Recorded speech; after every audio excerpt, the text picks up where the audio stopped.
समाचार सेवा प्रभाग से प्रस्तुत है हमारा साप्ताहिक कार्यक्रम पब्लिक स्पीक। नमस्कार, पब्लिक स्पीक में आप सभी का स्वागत है। मैं हूं लवलीन निगम। पब्लिक स्पीक कार्यक्रम में प्रत्येक सोमवार हम किसी एक खास विषय पर चर्चा करते हैं और आज का विषय है तपेदिक मुक्त भारत। टीबी यानी तपेदिक या क्षय रोग आमतौर पर फेफड़ों को प्रभावित करता है। टीबी रोग पैदा करने वाले कीटाणु एक प्रकार के बैक्टीरिया होते हैं। यह संक्रमण रोग है और जब बीमार व्यक्ति खांसता और छींकता है तो इसके रोगाणुओं के छोटे कण हवा में फैल सकते हैं और दूसरे व्यक्ति को भी संक्रमित कर सकते हैं। प्रधानमंत्री नरेंद्र मोदी ने 2018 में दिल्ली तपेदिक रोधी सम्मेलन देश को टीबी मुक्त बनाने का संकल्प लिया था। अभी हाल ही में स्वास्थ्य और परिवार कल्याण मंत्री जगत प्रकाश नड्डा ने भी टीबी के मामलों से निपटने के लिए 100 दिन के अभियान की शुरुआत की थी। इस रोग के लक्षण, कारण, निदान, सावधानी और सरकार के प्रयासों पर विस्तार से जानकारी देने के लिए आज हमारे साथ स्टूडियो में मौजूद हैं स्वास्थ्य और परिवार कल्याण मंत्रालय में DDG TB professor Urvashi B Singh और अखिल भारतीय आयुर्विज्ञान संस्थान पल्मोनरी मेडिसिन के प्रोफेसर डॉक्टर विजय हड्डा। नमस्कार, आप दोनों का ही स्टूडियो में स्वागत है। नमस्कार। श्रोताओं, आपके मन में टीबी की बीमारी से संबंधित जो भी सवाल हैं तो आप इस कार्यक्रम से जुड़ सकते हैं। हमें आपकी फोन कॉल्स का इंतजार है। स्टूडियो की फोन लाइंस खुली हुई हैं। आप हमारे स्टूडियो के नंबर 011 यानी दिल्ली का कोड 23314444 यानी 23314444 और 23421050 पर फोन कर अपने सवाल पूछ सकते हैं। आप अपना प्रश्न हमें व्हाट्सएप नंबर 9289909444 पर भी भेज सकते हैं। हमारे Twitter handle @AIR news alerts पर भी #AskAIR के जरिए अपने सवाल आप पोस्ट कर सकते हैं। ये कार्यक्रम हमारे mobile app news on AIR और दूरदर्शन की DTH सेवा पर भी उपलब्ध है। और इससे पहले हम आगे बढ़ें, एक श्रोता इस कार्यक्रम से जुड़ गए हैं। धर्मवीर हैं दिल्ली से। जी धर्मवीर जी, नमस्कार, स्वागत है आपका। नमस्कार जी, मैं धर्मवीर गांधी दिल्ली से बोल रहा हूँ। डॉक्टर साहब नमस्कार जी, सवाल पूछिए। जैसे कि ये टीबी का जो रोग है, ये किस कारण से शरीर इंसान को हो जाता है? क्या इसकी क्या परेशानी होती है? कौन से ऐसे बैक्टीरिया हैं? क्या इसका अभी तक कोई ऐसा इंजेक्शन नहीं बना जो बचपन में ही लगा दिया जाए और जैसे और बीमारी हो? दूसरा सवाल मेरा ये है कि ये कितने टाइम तक हम कंटिन्यू इलाज करें तो जो पेशेंट है कब तक ठीक हो जाता है? और ये दो बातें बताइए। और टीबी दो तरह की बताते हैं, एक डॉक्टर बता रहे हैं धर्मवीर जी। धन्यवाद। डॉक्टर विजय। देखिए धर्मवीर जी, जो आपने पूछा है, एक तो ये कि क्या कोई इसका इंजेक्शन है जिससे टीबी आपको भविष्य में ना हो, और दूसरा ये कि टीबी की दवाई हमें कितने दिन खानी चाहिए। तो देखो, जैसे ही बच्चा पैदा होता है तो हम उसको एक BCG का इंजेक्शन लगाते हैं। तो ये काफी सालों से लगा रही हैं और उससे कुछ हद तक टीबी की बीमारी भविष्य में होने का चांस काफी कम हो जाता है। तो आपको इस सवाल का जवाब मिल गया होगा कि वो इंजेक्शन है या नहीं। दूसरी बात यह है कि एक बार जब टीबी हो जाती है तो ट्रीटमेंट यूजुअली डिपेंड करता है कि कहाँ की टीबी है। ज्यादातर केसेस में कम से कम 6 महीने की दवाई खानी होती है। जैसे फेफड़े की टीबी है तो जो 6 महीने की दवाई में ज्यादातर मरीज ठीक हो जाते हैं। कुछ टीबी होती हैं जिसमें ट्रीटमेंट को थोड़ा सा लंबा देना पड़ता है, जैसे कि कई बार ब्रेन की टीबी है या कई बार हड्डियों की टीबी है। उसमें हम टीबी की दवाई को 6 महीने से ज्यादा भी देते हैं। स्पेशली जो बोन की टीबी है जिसमें ज्यादातर मरीजों को हम कम से कम 1 साल के लिए दवाई देते हैं। और ये होता क्यों है? यूजुअली देखो, टीबी जो है 2 तरह से होती है। एक हमारे अंदर जो कीटाणु जाते हैं, पहले ज्यादातर मरीजों में जो कीटाणु जाते हैं अंदर कुछ करते नहीं है। जैसे कोई ऐसा सिस्टम होता है कि आपकी इम्यूनिटी कम होती है तो वो कीटाणु अपने आप को एक्टिव कर देता है और जिससे बीमारी हो जाती है। ज्यादातर ये बीमारी हमें दूसरे मरीजों से ही लगती है। जिसको टीबी होती है तो आपने देखा होगा कि जो हम लोग जब रास्ते में चलते हैं या आपस में मिलते हैं, जब खांसी करते हैं तो कोई सावधानी नहीं बरतते। कोई सामने खड़ा है उसके मुंह पे खांसी करते बिल्कुल भी नहीं सकते। तो यूजुअली जो खांसी करते हैं तो उसमें जो टीबी के कीटाणु हैं उससे दूसरे लोगों में संक्रमित होते हैं और एक बार जो सांस में चले गई तो वहां पे टीबी कर सकते हैं। ये मध्य प्रदेश से राजेश नैमा कार्यक्रम से जुड़े हैं, उनका एक सवाल है। जी राजेश जी, सवाल पूछिए। जी नमस्कार। नमस्कार। मैं सिंहपुर बड़ा से राजेश नेमा बोल रहा हूँ जी। और मेरे दो छोटे छोटे से सवाल हैं। पहला तो ये कि शरीर में किन किन अंगों में किस किस प्रकार की टीबी हो सके, और दूसरा कि जो अभी जो 100 दिन का जो अभियान चल रहा है टीबी मुक्त का, तो इसमें कहाँ तक सफलता प्राप्त की जा सकती है, इसके बारे में कुछ बताइएगा। पहला सवाल डॉक्टर विजय से जो इन्होंने पूछा है कि कितने प्रकार के होते हैं, बेसिकली तो फेफड़ों का मानते थे। जी देखिए, जो हम लोग डॉक्टर्स को जो पढ़ाते हैं तो दो में डिवाइड करते हैं, पल्मोनरी जो मतलब छाती की टीबी है, और एक्स्ट्रा पल्मोनरी जो छाती से बाहर की टीबी है। तो उसमें जो होते हैं मुख्य तौर पे जो ग्रंथियां जिनको लिम्फ नोड बोलते हैं, उनकी टीबी सबसे कॉमन होती है। उसके बाद में बोन की टीबी होना, आंतों की टीबी होना, ब्रेन की टीबी होना, कई बार आंख की टीबी भी हो सकती है। तो टीबी एक ऐसी बीमारी है जो शरीर के किसी भी अंग में हो सकती है, पर मुख्यतः जो मैंने 4-5 बताए हैं इन वाले हिस्सों में ज्यादा होती है। और डॉक्टर उर्वशी, जैसे इनका एक सवाल है, ये 100 दिन का जो अभियान जगत प्रकाश नड्डा जी ने शुरू किया है, क्या है उस अभियान में, क्या क्या ध्यान दिया जाएगा और कैसे इसको सफल बनाने की रणनीति? जी, तो जो पहले इतना कुछ बताया डॉक्टर साहब ने, उसमें मैं एक चीज ऐड करना चाहूंगी। जो ड्रॉपलेट और ड्रॉपलेट न्यूक्लिया है, उसके छोटे कण जो सूख के हवा में भी फैल सकते हैं। तो अगर आप किसी रूम में बैठे हैं जहां मरीज आपसे दूर भी बैठा है और वो हवा में उसके कण, कीटाणु के कण जो हैं वो भी सस्पेंड हो जाते हैं, एयर ड्रॉपलेट न्यूक्लिया, उससे इन्फेक्शन, तो छाती के थ्रू ही इन्फेक्शन बॉडी में आएगा और छाती की बीमारी शुरू में होगी और उसी से बाकी शरीर के हिस्सों में जाएगा। हमने जो ये कैंपेन चालू करी, जो हमारे ऑनरेबल हेल्थ मिनिस्टर सर ने इनॉग्रेट करी ऑन सैटरडे, उसमें हमने अपनी स्ट्रैटेजी में थोड़ा चेंज किया है। जो नेशनल टीबी एलिमिनेशन प्रोग्राम है वो काफी सालों से बहुत मेहनत कर रहा है।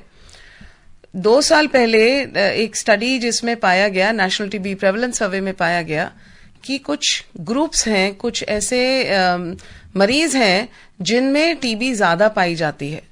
तो इन्हें हम वल्नरेबल ग्रुप्स या हाई रिस्क ग्रुप्स बोलते हैं, जिनमें डायबिटीज, HIV, वे लोग जिन्हें कभी पास्ट में टीबी हुआ हो, खासकर पिछले 5 साल में टीबी हुआ हो, वे लोग जो 60 साल से ऊपर की उम्र के हैं, जो अल्कोहल या और किसी सब्सटेंस का सेवन करते हैं, ड्रग्स का सेवन करते हैं, जो स्मोकिंग करते हैं, और एक और ग्रुप जिसमें BMI बड़ा लो है, 18.5 से कम BMI है। ये 7 हाई रिस्क ग्रुप्स माने गए हैं, पाए गए हैं। ये लोग हमारे देश में 80% टीबी कंट्रीब्यूट करते हैं। इनमें टीबी की आशंका इसलिए ज्यादा है क्योंकि इम्यून सिस्टम वीक रहता है बिकॉज ऑफ कोमॉर्बिडिटी, साथ में जो दूसरी बीमारी उसकी वजह से, या जैसे कहा मैंने पुरानी टीबी है या ओल्ड एज में इम्यून सिस्टम वीक हो जाता है। स्मोकर्स, अल्कोहलिक्स में और बड़े रीजंस होते हैं कि उनमें टीबी होने की संभावना बढ़ जाती है। तो कैंपेन के दौरान हम, अच्छा एक चीज और है कि इन मरीजों में जरूरी नहीं है कि सिम्टम्स के साथ टीबी हो। जो क्लासिकली लोग मानते हैं कि 2 हफ्ते की खांसी होगी तभी टीबी होगा, इन मरीजों में एसिम्प्टोमेटिक टीबी भी हो सकता है, जिनमें क्लासिकल सिम्टम्स ना प्रेजेंट करें और उन्हें फ्लोरिड टीबी, उन्हें टीबी बिगड़ भी सकता है और मरीज जानेगा ही नहीं कि उसको टीबी की बीमारी है। एक और जो सब क्लिनिकल टीबी है वो भी इन मरीजों में काफी हद तक पाया गया है। तो मरीज जरूरी नहीं है कि डॉक्टर के पास पहुंचे कि मुझे तकलीफ है। इस 100 दिन के अभियान में हम 2-3 चीजें न्यू कर रहे हैं। एक तो ये जो हाई रिस्क ग्रुप्स हैं, इनमें एसिम्प्टोमेटिक क्लिनिकल टीबी के लिए हम पहले स्क्रीनिंग करेंगे एक्सरे के द्वारा। हम सभी वल्नरेबल मरीजों को एक्सरे की स्क्रीनिंग ऑफर करेंगे, क्योंकि स्क्रीनिंग में xray is the best method. जिसमें एक्सरे में कुछ पाया जाएगा उसको latest technology nucleic acid amplification test से हम कंफर्म करेंगे एज टीबी। और जो जनरल कम्युनिटी में सिम्टम्स जिन मरीजों को होंगे, हम सिम्टम्स भी पहले सिर्फ खांसी की बात होती थी, अब हम सारे सिम्टम्स पे चाहेंगे कि सब लोग अपनी सिम्टम्स पे ध्यान दें।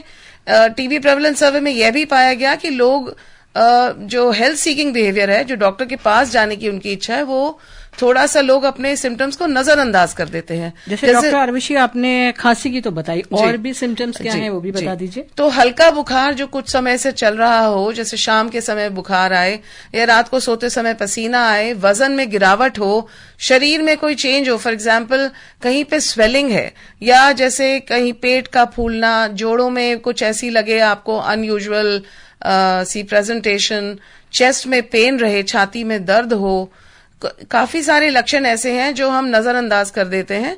ऐसे में आप अपनी स्क्रीनिंग जरूर कराएं। स्क्रीनिंग सिर्फ एक एक्सरे से होगी।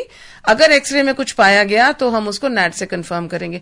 एक्स्ट्रा पल्मोनरी टीबी, जैसे डॉक्टर हड्डा जी ने बताया कि एक्स्ट्रा पल्मोनरी सिम्टम्स जो होते हैं वो उस पर्टिकुलर ऑर्गन से रिलेटेड होते हैं। अगर जॉइंट से हुआ, बोन से हुआ, तो कोई स्वेलिंग रही, लिम्फ नोड में जैसे नेक पे स्वेलिंग हो गई, या कहीं जैसे आपका सांस फूल रहा है, उसमें हो सकता है कि मीडियास्टाइनम की भी इन्वॉल्व लिम्फ नोड्स होते हैं। तो ऐसे में जरूर डॉक्टर से परामर्श करें और सिम्टम्स को लेके घर पे ना बैठे रहें। हल्का बुखार को इग्नोर नहीं करना है, डॉक्टर के पास जाना है। इस पे चर्चा जारी रखेंगे। ऋषभ कुमार तिवारी जबलपुर मध्य प्रदेश से जुड़े हैं कार्यक्रम से, उनका एक सवाल है। जी ऋषभ जी। नमस्ते मैडम। नमस्कार, सवाल पूछिए। जी, मेरा सवाल ये है मैडम कि मान लीजिए किसी को टीबी हो गया है और उसने 6 महीने का अपना कोर्स पूरा कर लिया है, तो चाहे वह लड़का हो चाहे लड़की, आगे यदि वो शादी विवाह करना चाहते हैं तो उन्हें वैवाहिक जीवन व्यतीत करते समय किन किन सावधानियों का ध्यान रखना पड़ेगा? मतलब खासतौर से संबंध ये सब बनाते समय किन किन बातों का ध्यान रखना होगा? देखिए हमने तो सबसे पहली बात यह है कि जो टीबी के साथ स्टिग्मा जुड़ा हुआ है हमारी कम्युनिटी में, वो बहुत गलत है। टीबी का डायग्नोसिस समय पे हो जाए तो टीबी की पूरी अच्छी जांच 6 महीने के भीतर खत्म हो जाएगी। अभी आपने सुना होगा कि हमने ड्रग रेजिस्टेंट टीबी के लिए भी 6 महीने का इलाज हमारी कंट्री में ऑनरेबल HFM ने अभी लॉन्च किया है कुछ समय पहले। वो जल्दी 6 महीने का इलाज पूरा कंप्लीट इलाज हो जाता है अगर पेशेंट उसको लग के पूरा इलाज करे। बीच में इलाज को छोड़ना नहीं है। अगर कोई साइड इफेक्ट आता है, कोई परेशानी आती है, तो ट्रीटिंग डॉक्टर के पास लौट के जाएं, हमें ये परेशानी है, वो ऑल्टरनेटिव आपको ट्रीटमेंट देंगे और ये कंप्लीट क्योर हो जाता है।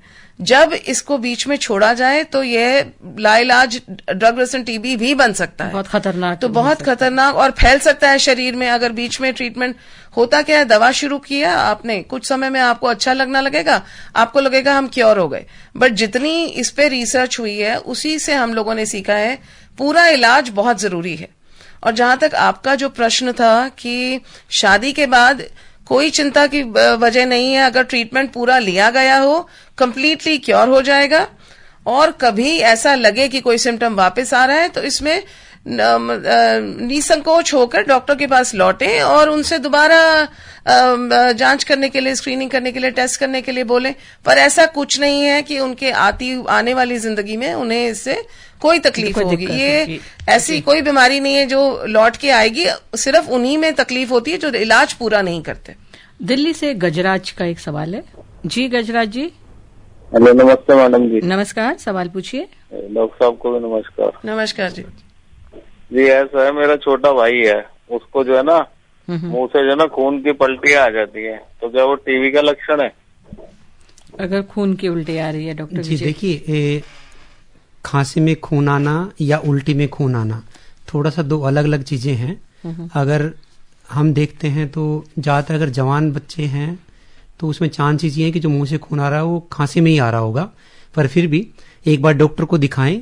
हम जब देखते हैं तो आराम से बता सकते हैं कि ये खांसी में खून आ रहा है या उल्टी में खून आ रहा है। अगर खांसी में खून आ रहा है तो ये एक्टिव टीबी का लक्षण भी हो सकता है। और दूसरा, कई बार ये भी पाया गया है कि पहले कभी टीबी हुई थी, वहां पे लंग्स में कुछ दाग बन गए हैं और उस स्पॉट से ब्लीडिंग होती रहती है। तो मेरे को लगता है कि जो ये इन्फॉर्मेशन है आधी है, एक बार आपको डॉक्टर से मिलना चाहिए, आपकी जांच करके तब हम अच्छी तरह से बता पाएंगे कि ये एक्टिव टीबी है या हील टीबी है या कुछ और रीजन है। जी, जैसे डॉक्टर साहब कह रहे हैं कि एक बार चेकअप करा लीजिए और इलाज पूरा कीजिए। डॉक्टर उर्वशी जी अभी आप बता रही थी कि जो डॉक्टर ने बोला कोर्स पूरा कीजिए, और अगर बीच में छोड़ देंगे तो बहुत खतरनाक होता है। तो एक बार इस रोग से अगर पूरी तरह ठीक हो चुके हैं तो क्या दोबारा कोई टेस्ट कराना चाहिए कुछ समय बाद? देखिए, अगर आप पूरा ठीक हो चुके हैं तो हम ये एडवाइस करते हैं कि कम से कम 2 साल तक आपका पोस्ट ट्रीटमेंट फॉलोअप डॉक्टर के पास रहना चाहिए, क्योंकि जो रिलैप्स होते हैं केसेस वो पहले 2 साल में मैक्सिमम होते हैं। तो आपको सिर्फ डॉक्टर से टच में रहना है। वो आपकी एट द मोस्ट एक एक्सरे स्क्रीनिंग और कर लेंगे ड्यूरिंग फॉलोअप पीरियड, जो 2 साल का फॉलोअप पीरियड हम एडवाइज करते हैं, क्योंकि इन्हीं 2 साल में अगर दोबारा टीबी होना होगा, ज्यादा करके इन्हीं 2 साल, पहले 2 साल में होता है। तो सबसे जरूरी है अपने डॉक्टर पे विश्वास रखना और उनसे हर 6 महीने पहले 2 साल पोस्ट ट्रीटमेंट आपको मिलते रहना चाहिए और अपना कॉन्फिडेंस ही बिल्ड होगा आपका कि आप ठीक ठाक हैं। उत्तर प्रदेश कुशीनगर से आलोक चौरसिया का सवाल है। जी आलोक जी, नमस्कार। जी मैडम जी, सवाल पूछिए आलोक जी। हम यही पूछ रहे हैं कि हमारा माता जी है जो बहुत पुराना से टीबी के रोगी से जी हैं, उसके बारे में आप कुछ बताइए कि अभी तक आराम नहीं हुआ, दवा भी चलता है, प्राइवेट से भी सरकारी से भी कुछ आराम नहीं हो रहा है, दवाई से ही मतलब वो जी रही हैं। अगर दवा नहीं हुआ तो समझ लीजिए कि वो मतलब नहीं जी पाएंगी। तो उसके लिए थोड़ा कुछ अपने हिसाब से बताइए कि क्या किया जाए। देखिए, गवर्नमेंट ने हमारी कंट्री में जो गवर्नमेंट की ट्रीटमेंट सेंटर्स का नेटवर्क है वो किसी और कंट्री में मैच नहीं है। सबसे पहले तो डायग्नोसिस आपके पास ठीक होना चाहिए, मतलब आप गवर्नमेंट रिकॉग्नाइज या गवर्नमेंट सेंटर से, आप जहां रहते हैं वहां कोई हेल्थ वेलनेस सेंटर होगा। जो हमारा न्यूक्लिक एसिड एम्प्लीफिकेशन टेस्ट का नेटवर्क जो हमारी कंट्री में है वो दुनिया की किसी कंट्री में नहीं है। 8,300 से ज्यादा मशीनें हमारी कंट्री में हैं, दूर दूर पीएचसी तक हमारी मशीनें उपलब्ध हैं, एक्सरेस फैसिलिटी भी हमारी पीएचसी और आयुष्मान आरोग्य मंदिर तक में उपलब्ध है। तो अगर आपका डायग्नोसिस टीबी का ठीक बना है और उसके हिसाब से इलाज हो रहा है तो मतलब मरीज को रिस्पॉन्ड जरूर करना चाहिए। एक जरूरी बात है कि मरीज डाउट में आके या किसी साइड इफेक्ट की वजह से दवा ना छोड़े। जो डॉक्टर दवा प्रिस्क्राइब करें वो मरीज को दवा जरूर लेनी चाहिए। और जैसा हमने पहले कहा कि 6 महीने में मरीज पूरी तरह क्योर हो जाता है। अगर उनका क्योर नहीं हो पा रहा है तो आप वापस जाके डॉक्टर से मिलें, वो आइडेंटिफाई करेंगे कि क्या रीजन है कि उन्हें फायदा नहीं हो रहा। तो घर में बैठे अपनी तकलीफ लेके बैठे ना रहें, डॉक्टर के पास जरूर जाएं। और प्राइवेट से बेटर तो हम कहेंगे, क्योंकि प्राइवेट किस लेवल के आप जा पा रहे हैं, उन्हें कितनी उनके पास सुविधा उपलब्ध है। गवर्नमेंट सेंटर में जाएं जहां पूरी सुविधाएं हम इंश्योर करते हैं उपलब्ध है। प्रकाश शोलापुर महाराष्ट्र से उनका एक सवाल है। जी, प्रकाश राउत सोलापुर महाराष्ट्र से बोल रहा हूँ मैं। जी जी प्रकाश जी, स्वागत है, सवाल पूछिए। हाँ, मैं टीचर हूँ। मैं ऐसा, यह मेरा प्रश्न है कि हमारे देश में कितने मरीज है, हमारा पहला प्रश्न। दूसरा प्रश्न है कि 100 डेज में ये मुहिम करके टीबी खत्म करना है तो क्या क्या उपाय करना पड़ेगा? डॉक्टर जोशी जी, तो देखिए हमारे देश में मरीज काफी संख्या में हैं और अभी हमारा 100 दिन में ये प्रयत्न है कि जो मरीज इलाज जिनके अभी तक नहीं मिल रहा, जो आइडेंटिफाइड नहीं है, जो सिस्टम में नोटिफाइड नहीं है, जिन्हें खुद भी नहीं पता कि उन्हें टीबी है, हम ऐसे मरीजों को पहचानना चाह रहे हैं ताकि उन्हें ठीक इलाज दिया जा सके। और हम जो हाई रिस्क ग्रुप या वल्नरेबल ग्रुप में जल्दी आइडेंटिफाई करना चाह रहे हैं, क्योंकि ये मरीज सिम्टम्स से नहीं प्रेजेंट कर रहे, वो आ ही नहीं रहे डॉक्टर के पास, तो हम मरीज के पास जा रहे हैं। हमारी अप्रोच में चेंज है कि हम पेशेंट सेंट्रिक अप्रोच कर रहे हैं। हम मरीज के पास जाके पहचानना चाह रहे हैं कि जिन्हें टीबी है उन्हें जल्दी इलाज दिया जाए ताकि वो टीबी उनके परिवारजनों को या उनके निकट संबंधियों को ना फैले। उन्हें जल्दी आइडेंटिफाई करके उन्हें ठीक और पूरा इलाज हम कराएंगे। तो हमारा एफर्ट अभी ये हाई बर्डन, जो ज्यादा जिन जिलों में टीबी रिपोर्ट होती है, जहां टीबी की वजह से डेथ्स ज्यादा रिपोर्ट होती हैं या जहां टेस्टिंग रेट कम है किसी भी कारण से, हमने ये पूरे देश में से आधी डिस्ट्रिक्ट्स को पहले चुना है। उनमें हम पहले ये काम करेंगे और उसके बाद हम बाकी आधी डिस्ट्रिक्ट्स में जाएंगे। हम सारे हाई रिस्क ग्रुप को एक्सरे से पहले स्क्रीन करेंगे और उसको नैट से कंफर्म करके उनका इलाज करेंगे। और सिम्टम, जैसे मैंने कहा, कम्युनिटी में जिनको सिम्टम्स हैं उनको हम टेस्ट ऑफर करेंगे, एक्सरेज करेंगे और टेस्ट करेंगे और इन्हें इलाज शुरू करेंगे। डॉक्टर, कौन कौन से इलाकों में या कौन कौन से ऐसे कार्यस्थल जहां आते हैं जहां आप विशेष ध्यान देंगे कि यहाँ मरीज हो सकते हैं, उनकी हमें टेस्टिंग करनी चाहिए? जी, तो कुछ तो हमने आपको हाई रिस्क ग्रुप्स बताए, जिनमें हमने 7 ग्रुप्स पहले बताए जी। इन एडिशन जो लोग जैसे जो ऑक्यूपेशनल भी जैसे माइनिंग कर रहे हैं या जो स्टोन क्रशिंग कर रहे हैं, जहां मतलब उनका एक्सपोजर डस्ट को ज्यादा है, ऐसे लोगों में भी हम इंटेंसिव कैंपेन में हम टीबी की जांच कराएंगे और इन मरीजों में टीबी ज्यादा पाया जाता है। हमारा एफर्ट यही रहेगा कि इनका टीबी जल्दी पता चले और हम इनका इलाज कर पाएं। और ट्राइबल एरियाज में भी, क्योंकि वे लोग डॉक्टर तक नहीं पहुंचते अपने सिम्टम्स लेके, तो हम घर मतलब हम मरीज तक पहुंचने की कोशिश कर रहे हैं। मोबाइल वैन्स हमारे हर डिस्ट्रिक्ट में, इनफैक्ट हम लोग रोज मीटिंग ले रहे हैं कि डिस्ट्रिक्ट में मोबाइल वैन्स हर आयुष्मान आरोग्य मंदिर में एक कैंप लगा रही है। और मरीज जो है बहुत जरूरी है कम्युनिटी का उनको सपोर्ट करना, उनको स्टिग्मा से अलग नहीं करना, उन्हें इलाज की तरफ और सरकारी सेंटर्स की तरफ लेके आए, ताकि उन्हें ना सिर्फ दवा का सपोर्ट मिले बल्कि न्यूट्रिशन का भी सपोर्ट मिले। आप लोग जान रहे होंगे कि अभी पीछे ही गवर्नमेंट ने जो डायरेक्ट बेनिफिट ट्रांसफर निक्षय पोषण योजना डबल कर दी है। 500 रुपए माह की बजाय 1000 रुपीज 1000 रुपए प्रति महीना मिल रही है throughout the course of treatment. Plus Nikshay मित्रास जो हैं वो सपोर्ट कर रहे हैं परिजनों को, फैमिली को निक्षय बास्केट, पोषण बास्केट देके, ताकि परिजनों का भी स्वास्थ्य ठीक रहे, इम्यूनिटी ठीक रहे, उन्हें भी टीबी की संभावना घटे।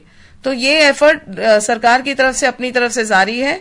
और जितने भी निक्षय मित्रास आगे आएंगे, वो जो हमारी कंट्री में हमने ये अपने डेटा में पाया, जिनको ये पोषण का सपोर्ट मिल रहा है, वो लोग अच्छा रिस्पॉन्ड कर पा रहे हैं, उनमें रिकवरी बेटर है, उनका ट्रीटमेंट क्योर रेट बेटर है।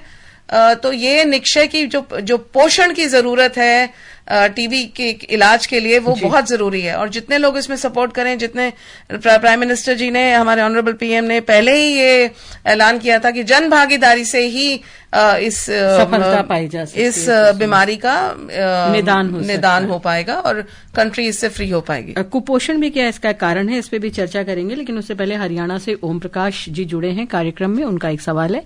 जी ओम प्रकाश जी, सवाल पूछिए। हाँ, नमस्कार जी, ओम प्रकाश सिरसा हरियाणा जी। तो मेरी एक दो जिज्ञासा है, जैसे निमोनिया, यानी पहले निमोनिया ऐसा देखा गया है कि निमोनिया वगैरह होता है, जैसे आजकल विंटर का सीजन आ गया, तो जब हम कोई चाय वगैरह पी के कुछ ठंडे तालाबों में उतर जाते हैं तो उससे भी ज्यादा निमोनिया होने के चांस रहते हैं। ये निमोनिया का एक रूट कॉज इसका ये भी है, और दूसरा किस आयु वर्ग में ये ज्यादा प्रभावित करता है? कृपया 2 नंबर प्रकाश डालें। धन्यवाद, आभार। डॉक्टर विजय। देखिए, जो निमोनिया है वो एक डिफरेंट बीमारी है। ज्यादातर जब निमोनिया तब बोलते हैं जो बुखार, खांसी, बलगम थोड़े दिनों का होता है। जो निमोनिया होगा तो 2-3 दिन में फीवर आता है, खांसी आएगी, और वो तेज बीमारी होती है एकदम से। जबकि टीबी है वो थोड़ा सा लंबे वाला बीमारी होता है, उसमें भी निमोनिया हो सकता है, पर वो यूजुअली जो बुखार तेज नहीं होता, हल्का बुखार होता है, खांसी होती है, बलगम आता है, बाकी सारी चीजें होती हैं, पर ज्यादा तेज नहीं होता टीबी वाला निमोनिया। तो ये वाला डिफरेंस है। जो तालाब में नहाना धोना, जो इस तरह के जो निमोनिया होते हैं, वो ज्यादातर टीबी की निमोनिया ना हो के दूसरे वाला निमोनिया जो बैक्टीरियल निमोनिया होता है वो होता है। टीबी वाला जैसे मैंने बताया वो डिफरेंट होता है। जी डॉक्टर उर्वशी, हम बात कर रहे थे कुपोषण की। किस बेसिकली उसके कारण या क्या बीमारियां होती हैं जिनको टीबी होने के ज्यादा अंदेशा रहता है, या क्या माल न्यूट्रिशन भी एक कारण है? जी, तो जैसे मैंने पहले हाई रिस्क ग्रुप कहा, diabetes, HIV, smokers, alcoholics, past TB, old age, और जो 7वां बहुत मेजर पाया गया हमारे अपना हिंदुस्तान में जो पाया गया कि BMI जब लो रहे, 18.5 से कम रहे, ऐसे मरीज हमारे 46% of R TB in our country को कंट्रीब्यूट करते हैं। तो 46% ऐसे लोग हैं जो कुपोषित हैं। तो जो कुपोषण और टीबी का दो राह ही है। टीबी होगी तो वजन गिरेगा, उसमें भूख कम लगती है, कम खाना खाते हैं, तो प्लस मेटाबॉलिज्म ऐसा इफेक्ट होता है कि वजन गिरता है, और जब वजन कम हो तो उसमें टीबी के चांसेस वैसे ही बढ़ जाते हैं क्योंकि इम्यून रिस्पांस पुअर रह जाता है जी। तो कुपोषित लोगों में टीबी, जैसा मैं बार बार कह रही हूं, ज्यादा पाया जाता है। तो हम इनमें भी स्क्रीनिंग ऑफर कर रहे हैं। तो जो लोग कुछ समय तक मतलब लो BMI कंटिन्यूसली रहते हैं, उन्हें भी अपनी जांच स्क्रीनिंग एक बार साल में करा लेनी चाहिए कि उनको ऐसा कोई क्रॉनिक इलनेस तो नहीं है, क्रॉनिक बीमारी तो नहीं है, लंबी बीमारी तो नहीं है जिसकी वजह से उनका वजन कभी बढ़ता ही नहीं है जी। तो जैसा मैंने पहले भी कहा कि सरकार ने इनिशिएटिव लिया है नॉट ओनली टू सपोर्ट कुपोषित जैसे लो BMI के मरीज, बट ऑल्सो उनके परिवारजनों को, टीबी के मरीजों के परिवारजनों को भी सपोर्ट करने का। तो ये initiative will go a long way in reducing the number of TB patient. एक बात और मैं करना चाहता हूँ इसमें, देखिए आजकल ना एक जो बड़ा फैशन बन गया है कि हम डाइटिंग करेंगे वेट कम करने के लिए, बच्चियों तो में, डाइटिंग एक बहुत बड़ा रिस्क फैक्टर है ट्यूबरकुलोसिस होने का। किसी चीज की कमी रहती होगी जी, बिकॉज उससे कुपोषण होता है। आप डाइटिंग करते हैं ना तो जो एकदम ड्रेस्टिक वो सब कुछ खाना पीना बंद कर देते हैं, उससे भी कुपोषण हो सकता है और उसकी वजह से टीबी हो सकती है जी। एक बहुत अच्छी आपने बात बताई कि डाइटिंग के उसमें ये ध्यान रखें कि आप खाना प्रॉपर खाएं। मध्य प्रदेश छतरपुर से राशिद अहमद का एक सवाल है। जी राशिद जी नमस्कार। नमस्ते। नमस्ते मैम। नमस्ते सर लोग नमस्ते। मेरे दो छोटे छोटे सवाल है सर। जी पूछिए। एक तो ट्यूबरकुलोसिस के वैक्सीनेशन के बारे में बता दें, बचपन में किया जाता है और एडल्ट वगैरह में कोई इसका प्रावधान हो। दूसरा ये डॉट से ट्रीटमेंट की बहुत चर्चा सुनने में आती है, कृपया इन दोनों प्रश्नों के बारे में थोड़ा जानकारी दें। जी देखिए, जो ट्यूबरकुलोसिस का जो वैक्सीन है, एक तो हम बहुत सालों से लगा रहे हैं बच्चों में, जिसको BCG बोलते हैं। जैसे पैदा होता है, अगर सरकारी अस्पताल में हुआ है तो उसको अगले दिन ही लगा देते हैं। अब कुछ दिनों से, पिछले करीबन 1-2 साल से कुछ अडल्ट वैक्सीनेशन भी हम दोबारा ट्राई कर रहे हैं। वो अभी एक्सपेरिमेंटल फेज में है। कुछ दिनों बाद में हमें उसके रिजल्ट पता लगेंगे तो हमें थोड़ी ज्यादा जानकारी मिलेगी कि अडल्ट्स में भी इसको दोबारा BCG लगाने का कितना फायदा होता है। एक डॉट्स के बारे में एक दूसरा जो डॉट्स आपने बोला, ये देखिए इस हर जो भी इंडिया में रहता है उनको पता होना चाहिए कि भारत सरकार इतना कुछ कर रही है टीबी के लिए स्पेशली, और डॉट सेंटर एक ऐसा फैसिलिटी है जहां पे आपको टीबी की दवाई फ्री ऑफ कॉस्ट मिलती है। वहां आप जाते हो तो आपका टीबी संबंधित जांचें भी होती हैं, जिसको हम बार बार बोल रहे हैं न्यूक्लिक एसिड एम्प्लीफिकेशन टेस्ट और नेट बोलते हैं। तो ये बहुत ही एक अच्छा टेस्ट होता है, थोड़ी देर में रिपोर्ट मिल जाती है। और खास बात यह है कि जैसे मरीज वहां पे जाता है तो उसका टीबी की दवाई इस तरह मिलती है कि एक बॉक्स उसके लिए उस नाम का एक बॉक्स बन जाता है और उसी बॉक्स से हर बार दवाई निकाल के दी जाती है। तो इससे ये एश्योर करते हैं हम कि जो टीबी की दवाई उसके लिए बनी वो उसने कितनी ली और उसे पूरी दवाई। जब पूरी दवाई लेने के लिए हम कुछ क्राइटेरिया बनाए हुए हैं कि कम से कम 80% दवाई उसमें से ली हो, तो हम बोलते हैं कि हाँ उसने ट्रीटमेंट लिया है। तो डोट्स एक बहुत ही अच्छा प्रावधान है टीबी के सभी मरीजों के लिए। डॉक्टर उर्वशी, आप BCG का जी, तो BCG का टीका जो 0 डे पे, जैसे डॉक्टर साहब ने कहा 0 डे या फर्स्ट डे पे लगाया जाता है, वो बच्चों में पाया गया है कि सीरियस टीबी से बचाव करता है, ब्रेन की टीबी से, और पूरे शरीर में जो मिलियरी टीबी हम बोलते हैं, पूरे शरीर ऐसे इन चीजों से बचाव करता है और बच्चों की लाइफ बचाता है। बट उसके बाद जो अडल्टहुड की वैक्सीन है सारी अभी ट्रायल फेज में चल रही हैं। एक इंडिया में भी 2-3 ट्रायल्स हुए अभी हाल ही में। ये हाई रिस्क ग्रुप्स में BCG का एडल्ट वैक्सीनेशन ट्रायल जो चल रहा है, उसके अभी फाइंडिंग्स आने बाकी हैं। अगर वो ठीक पाया गया तो एटलीस्ट हाई रिस्क ग्रुप्स में उसको दे पाएंगे। एक और ट्रायल ICMR ने किया जिसमें पाया गया कि एडोलेसेंट बच्चों में रिकॉम्बिनेंट BCG फायदा दे रही है। तो ये जो ट्रायल्स होते हैं बहुत ही केयरफुली कंडक्ट होते हैं, सेफ्टी पहले इंश्योर की जाती है वैक्सीन की, उसके बाद ही ट्रायल्स कंडक्ट होते हैं। और जब उसका एनालिसिस होता है इस स्केल पे होता है कि पूरा इंश्योर किया जाता है किसको फायदा देगा किसको नहीं, उसके बाद ही हम रेकमेंड करते हैं कि पॉपुलेशन में दिया जाए। तो बहुत सावधानी बरती जाती है।